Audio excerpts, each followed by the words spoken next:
कर लिया। दूसरा आज अपना सिद्धांत आता है सामान्य से विशिष्ट का सिद्धांत। अपना सिद्धांत है सामान्य से विशिष्ट का सिद्धांत। Principle of general to specific responses. Principle of general to specific responses, सामान्य से विशिष्ट का सिद्धांत। सामान्य से विशिष्ट के सिद्धांत का समर्थन करती है लोग लिखते हैं कि विकास की सभी अवस्थाओं में बालक की प्रतिक्रियाएं सामान्य से विशिष्ट की ओर आगे बढ़ती। विकास की सभी अवस्थाओं में बालक की प्रतिक्रियाएं सामान्य से विशिष्ट की ओर आगे बढ़ती। विकास की प्रक्रिया में बालक के द्वारा पहले सामान्य गतिविधियों और क्रियाकलापों को संचालित किया जाता है और यही सामान्य गतिविधि और क्रियाकलाप समय परिस्थिति व आवश्यकता के अनुसार विशिष्टता में बदल दी जाती है। और जैसे आज एक व्यक्ति बहुत बड़ा धावक है, हुसैन बोल्ट है, पीटी उषा है, तो अपने क्षेत्र में विशिष्ट पद महत्व रखते हैं, लेकिन उन्होंने भी अपना प्रारंभ घुटनों के बल चल के किया। जब वे घुटनों के बल चले तो वो स्थिति सामान्य थी। आज वो बहुत बड़े धावक है तो वो स्थिति विशिष्ट है, तो सामान्य से विशिष्ट। आज एक व्यक्ति आईएएस अधिकारी है, आज उसकी पद प्रतिष्ठा विशिष्ट है, लेकिन उस आईएएस अधिकारी ने भी अपना प्रारंभ था वो ऐसे ए से कैसे एक से किया होगा, वो जो ज्ञान था वो सामान्य था, आज है वो विशिष्ट। आज जैसे रिलायंस उसने भी अपने आप को धीरू भाई अंबानी ने अपने आप को जीरो से शुरू किया था, कहां से शुरू किया था वो सामान्य है, आज जिस सिचुएशन में है वो विशिष्ट है। रोशनी जी स्वागत है। तो सामान्य से विशिष्ट का सिद्धांत principle of general to specific response पर लोग लिखते हैं कि विकास की सभी अवस्थाओं में बालक की प्रतिक्रियाएं सामान्य से विशिष्ट की ओर आगे बढ़ती। विकास की प्रक्रिया में बालक के द्वारा पहले सामान्य गतिविधियों और क्रियाकलापों को संचालित किया जाता है और यही सामान्य गतिविधि और क्रियाकलाप समय परिस्थिति व आवश्यकता के अनुसार विशिष्टता में बदल जाती है। जैसे घुटनों के बल चल के बहुत बड़ा धावक बनना, जैसे ऐसे प्रारंभ करके या कैसे प्रारंभ करके आईएएस बनना, जैसे अभी अपनी स्थिति में सामान्य विद्यार्थी 2-4 महीने के बाद हम जब ग्रेड फर्स्ट में लग जाएंगे तो हमारी स्थिति भी क्या हो जाएगी, विशिष्ट। देखिए अभिवृद्धि व विकास के सिद्धांत, वृद्धि व विकास की वृद्धि व विकास सामान्य से विशिष्ट का सिद्धांत, ये इंपॉर्टेंट है, पूछा जाता है। सामान्य से विशिष्ट का लोग विकास की प्रक्रिया में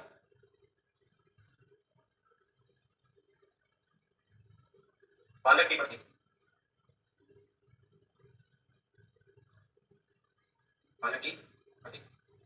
सामान्य से विशिष्ट की ओर आगे, सामान्य से विशिष्ट की आगे। स्वागत। विकास की प्रक्रिया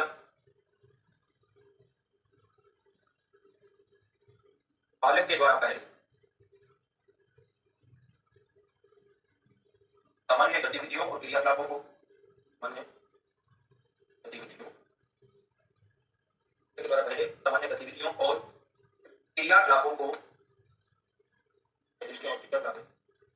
संचालित किया जाता है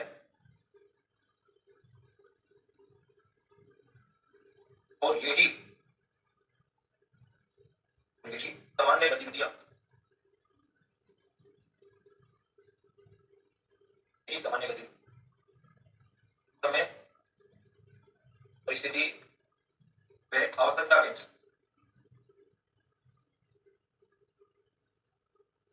विशिष्टता में बदल जाती।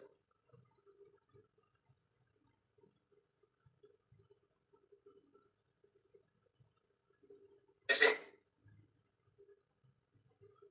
आईएएस बनना, धावक बनना, खिलाड़ी बनना, उद्योगपति बनना,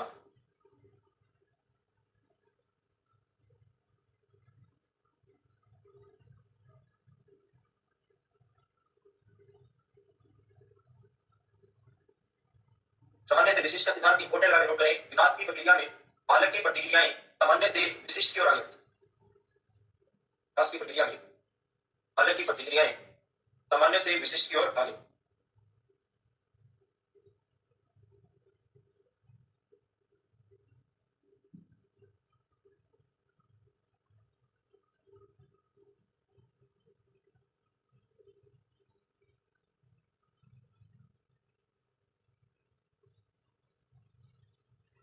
विकास की प्रक्रिया में बालक के द्वारा पहले और क्या होता है, दौड़ने वाला, दौड़ने वाला, जैसे पीटी उषा है, धावक दौड़ने वाला। विकास की प्रक्रिया में बालक के द्वारा पहले सामान्य गतिविधियों और क्रियाकलापों को संचालित किया जाता है,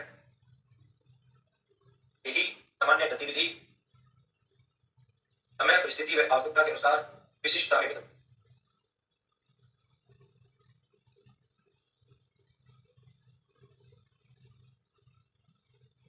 जैसे आईएएस बनना बनना, धावक बनना, खिलाड़ी बनना, उद्योगपति बनना आदि।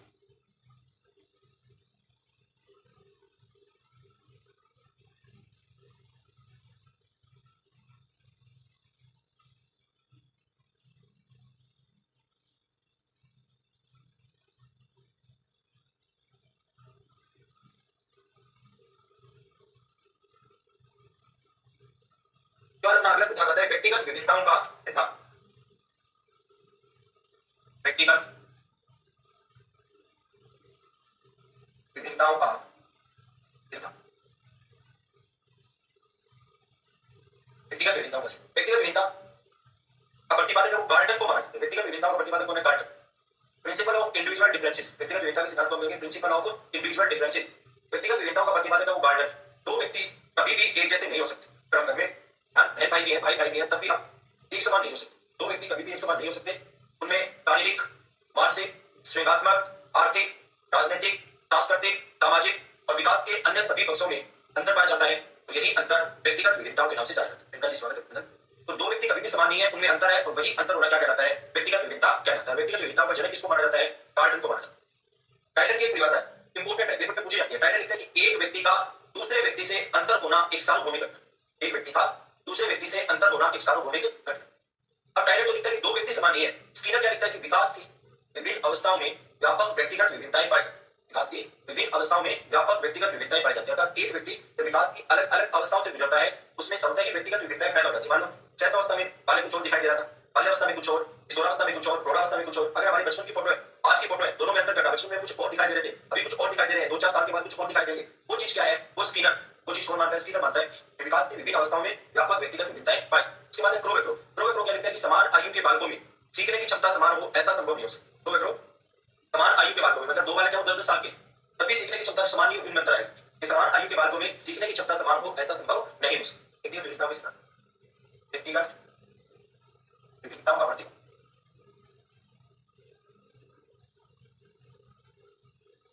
व्यक्तिगत भिन्नता का प्रतिपादक कौन है? डाल्टन। व्यक्तिगत भिन्नता का प्रतिपादक कौन है? दो व्यक्ति कभी भी एक समान नहीं हो सकते।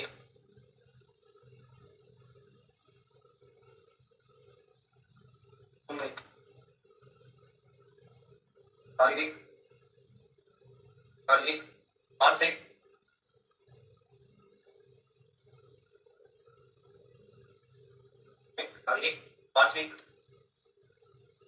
संज्ञानात्मक तथा विकास की अन्य सभी पक्षों अंतर पाया जाता है। अंतर पाया जाता है और यही अंतर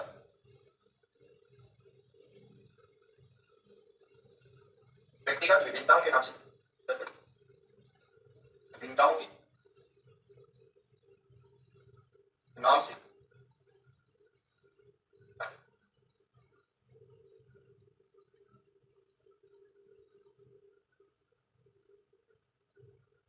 टाइलर, रॉबर्ट वर्जर टाइलर की एक व्यक्ति का दूसरे व्यक्ति से अंतर होना एक सार्वभौमिक, एक व्यक्ति का दूसरे व्यक्ति से अंतर होना एक सार्वभौमिक विकास की विभिन्न अवस्थाओं में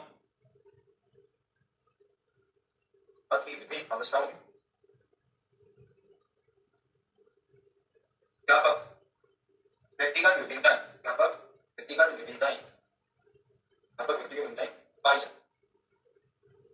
बाल्यावस्था की पूर्वावस्था में अलग। तो समान आयु के बालकों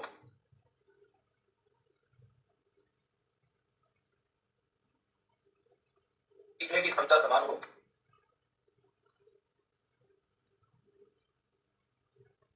ऐसा संभव नहीं हो सकता।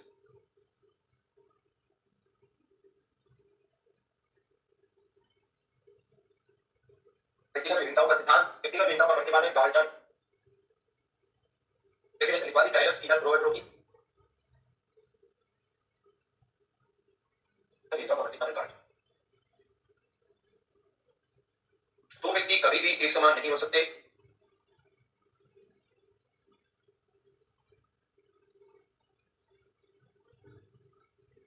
में शारीरिक मानसिक श्रृंगात्मक तो व्यक्ति कभी भी एक समान नहीं। शारीरिक मानसिक श्रृंगात्मक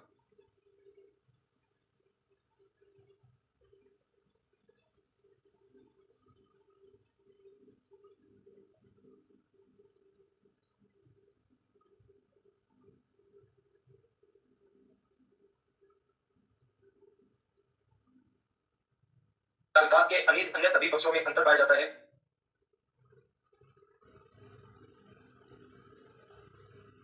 यही अंतर व्यक्तिगत विभिन्नताओं के नाम से जाना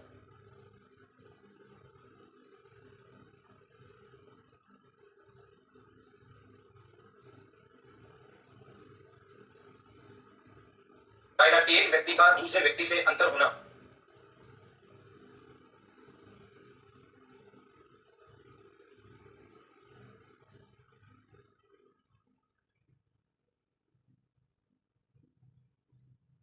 एक सार्वभौमिक से इंपॉर्टेंट बताएं।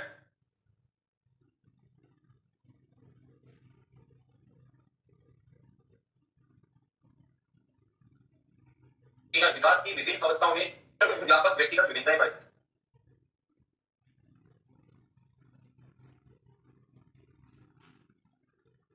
बस की विभिन्न अवस्था और व्यक्तिगत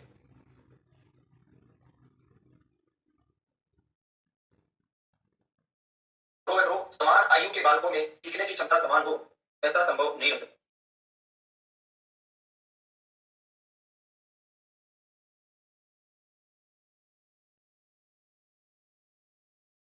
अगला सिद्धांत आता है एकीकरण का सिद्धांत। अगला सिद्धांत कौन सा है? अगला सिद्धांत अपना है एकीकरण का सिद्धांत।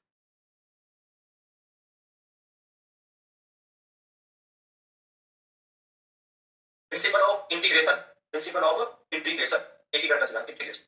एकीकरण के सिद्धांत के लिए उप्पू स्वामी की एक परिभाषा है जो फर्स्ट ईयर में 2 बार आ चुकी है। उप्पू स्वामी लिखता है कि विकास की प्रक्रिया में पूर्ण से अंगों की ओर और अंगों से पूर्ण से अंगों की ओर और अंगों से पूर्ण की ओर गति नहीं रहती।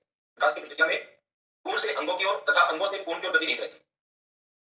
उप्पू स्वामी लिखता है कि जब बालक छोटा होता है, 2, 4, 5 महीने का होता है, जब बालक छोटा होता है तो वह अपने शरीर के किसी एक अंग के एक हिस्से को अचानक काम में नहीं ले सकता। बालक छोटा होता है तो वह अपने शरीर के किसी एक अंग के एक हिस्से को अचानक काम में नहीं ले सकता। पहले उसे पूरे अंग को काम में लेना पड़ता है, फिर वह धीरे धीरे अंग से किसी एक हिस्से को काम में लेना सीख जाता है। ग्रेड फर्स्ट की साइकोलॉजी है, केवल ग्रेड फर्स्ट की साइकोलॉजी। जैसे मान लो कोई छोटा बच्चा उठना चूसने की आदत है, तो क्या बच्चे ने जन्म के तुरंत बाद उठना चूसना शुरू कर दिया? नहीं, पहले वो इतने हिस्से को पूरे हिस्से को चूसना सीखेगा, फिर पंजे को काम में लेना सीखेगा, फिर पंजे से धीरे धीरे अंगूठे को अलग करना सीखेगा। तो ये उदाहरण भी पूछ लिया जाता है कि हाथ, पंजा और अंगूठा किस सिद्धांत पर कार्य करता है? तो हाथ, पंजा और अंगूठा वो एकीकरण के सिद्धांत पर कार्य करता है। एकीकरण के सिद्धांत के लिए उप्पू स्वामी की परिभाषा देखें। उप्पू स्वामी फर्स्ट ग्रेड में 2 बार आए हैं। उप्पू स्वामी विकास की प्रक्रिया में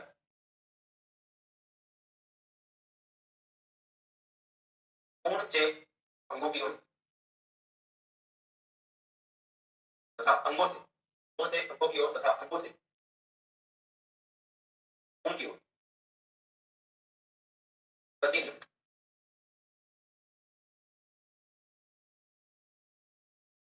विकास की प्रक्रिया में जब बालक छोटा होता है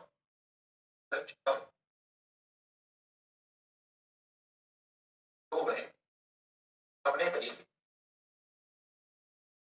किसी एक अंग के एक हिस्से को अचानक काम में नहीं ले सकता।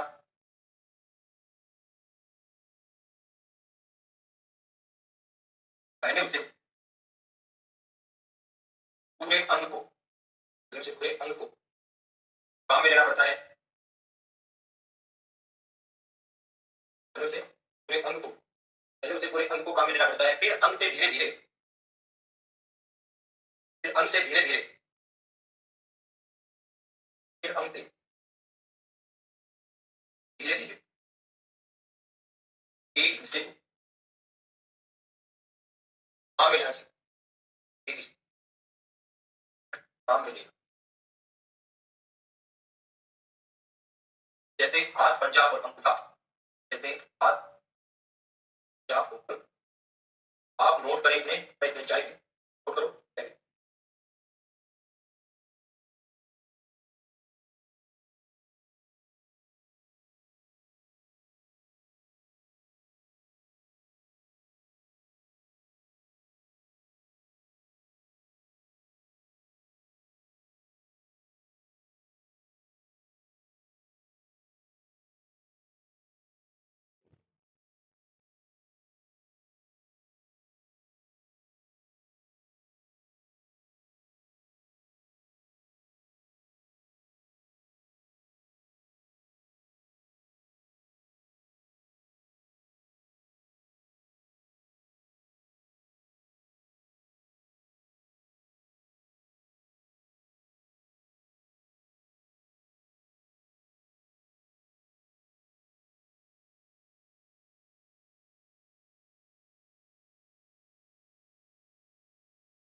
आगे इसके बाद अगला सिद्धांत आता है निरंतरता का सिद्धांत, प्रिंसिपल ऑफ कंटिन्यूस, निरंतरता का सिद्धांत।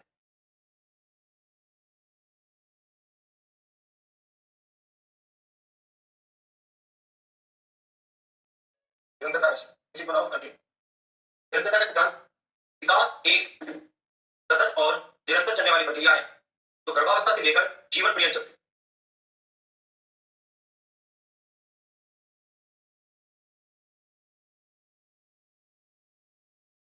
व्यक्तित्व पद्धति शिक्षण सूचियां देखें, शिक्षण सूचियां अलग अलग है। व्यक्तित्व पद्धति शिक्षण सूचियों में 4-5 मनोवैज्ञानिकों की सूची आती है रोशनी जी, जैसे गुणवत्ता की सूची आती है जिसने प्रश्नावली का निर्माण किया था, टाइमलाइन की सूची आती है जिसने व्यक्ति इतिहास विधि का प्रतिपादन किया था, विनय साइमन परीक्षण आता है जिन्होंने बुद्धि का परीक्षण किया था। आप किसका पूछ रहे हैं? अलग अलग पेपर में अलग अलग ढंग से प्रश्न पूछा जाता है रोशनी जी। विकास निरंतर चलने वाली प्रक्रिया है जो गर्भावस्था से लेकर के जीवन पर्यंत चलती है। स्किनर लिखता है कि निरंतरता का सिद्धांत यह स्पष्ट करता है कि विकास में कोई भी आकस्मिक परिवर्तन नहीं हो सकता। निरंतरता का सिद्धांत ये स्पष्ट करता है विकास में कोई भी आकस्मिक परिवर्तन नहीं हो सकता।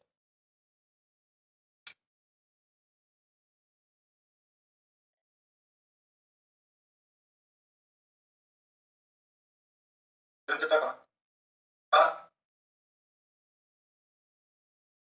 सतत और निरंतर चलने वाली जो गर्भावस्था से लेकर गर्भावस्था से लेकर जीवन पर्यंत जीवन पर्यंत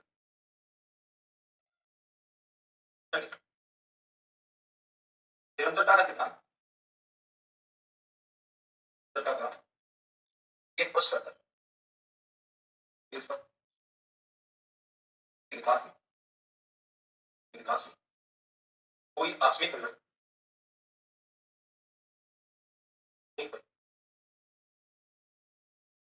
नहीं, ठीक है। निरंतरता का विकास सतत और निरंतर चलने वाली प्रक्रिया है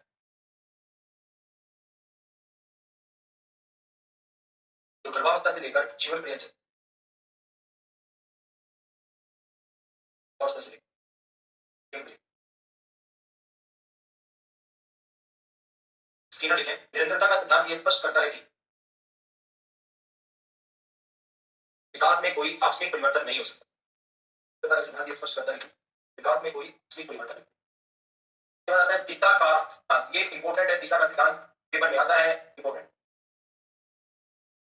principle of development direction, principle of development direction. और दिशा के दो सिद्धांत है, एक तो है मस्त बोधमुख विकास और दूसरा है केंद्र से सिरों की ओर विकास। जो मस्त बोधमुख विकास है इसको स्टेप लोकोमोटर कहा जाता है और जो केंद्र से सिरों की ओर विकास है उसे प्रोक्सिमो डिस्टल कहा जाता है। तो पहले हम लिखेंगे मस्त बोधमुख विकास की दिशा सिर से पैर की तरफ होती है, सिर मुख गर्दन धड़ हाथ पैर। सिर से पैर में सिर मुख गर्दन धड़ हाथ पैर, इस तरह से विकास की गति चले। जब शिशु घुटनों के बल चलता है तो पहले वह अपने हाथों को काम में लेता है, बाद में पैरों को काम में। शिशु घुटनों के बल चलेगा तो पहले वह अपने हाथों को काम में लेगा, बाद में वह पैरों को काम। पहले शिशु अपने शरीर के ऊपरी हिस्से को नियंत्रित करना सीखता है, सिर और धड़ को। पहले शिशु अपने शरीर के ऊपरी हिस्से को नियंत्रित करना सीखता है, बाद में शरीर के निचले हिस्से को, पैरों को, टांगों को, इनको नियंत्रित करना सीखता है। दूसरा आता है केंद्र से सिरों की ओर, इसे वर्तुलाकार विकास कहा जाता है, निकट से दूर का विकास कहा जाता है, प्रोक्सिमो डिस्टल कहा जाता है। इसमें केंद्र हृदय होता है, ऊपर की तरफ सीधा सिर और नीचे की तरफ सीधा पैर होता है। सिर से ऊपर नहीं जा सकते, पैरों से नीचे भी नहीं जा सकते। इसमें केंद्र हृदय होता है, ऊपर की तरफ सीधा सिर और नीचे की तरफ सीधा पैर। पहले हृदय के आसपास के अंगों का निर्माण होता है, उसके बाद हृदय से दूर के अंगों का निर्माण। तो ये दिशा का सिद्धांत इंपॉर्टेंट है। पहला है मस्त बोधमुख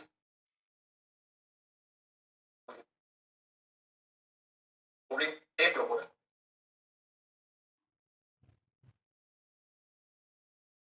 विकास की दिशा सिर से पैर की तरफ।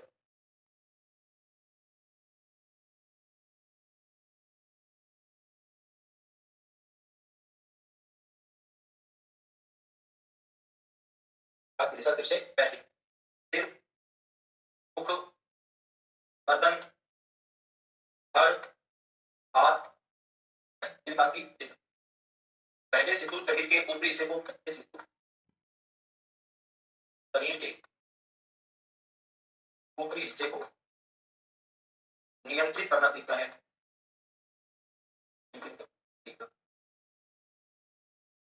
फिर शरीर के पिछले हिस्सों को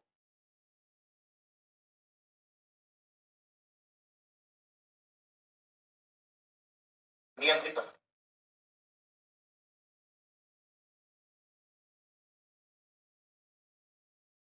जब शिशु घुटनों के बल चलता है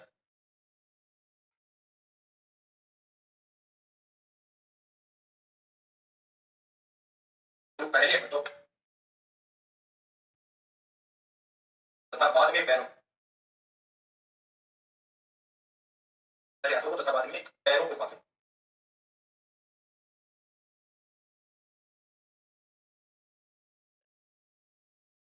केंद्र से तीरों की ओर दिखा, केंद्र से तीरों की ओर।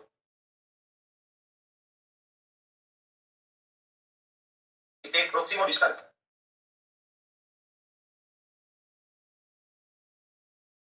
तथा प्रोक्सिमो डिस्टल कोमा, प्रोक्सिमो डिस्टल कोमा निकट से दूर का विकास,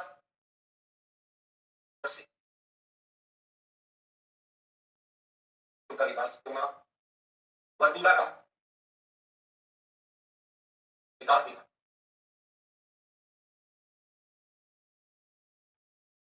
इसमें केंद्र हृदय सीधा होता है, इसमें केंद्र हृदय होता है।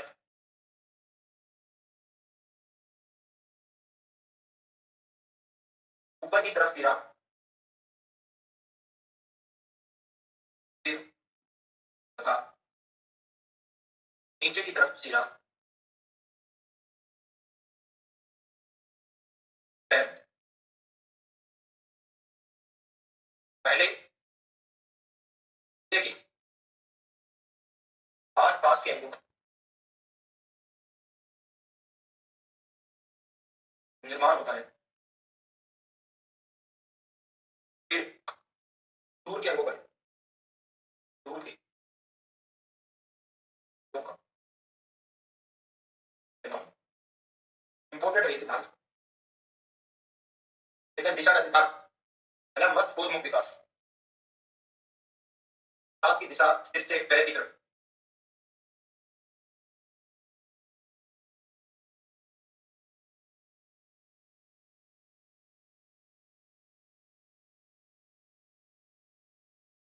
सिर, मुख, गर्दन, धड़, हाथ, पैर।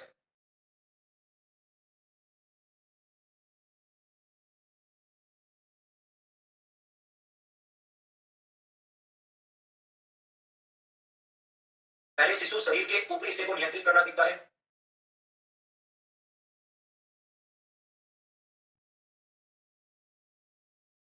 फिर शरीर के निचले हिस्से को नियंत्रित करता है।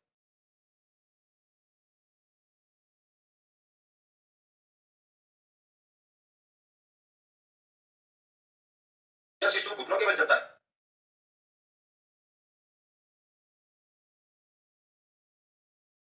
पहले हाथों को तथा बाद में पैरों को काटेगा।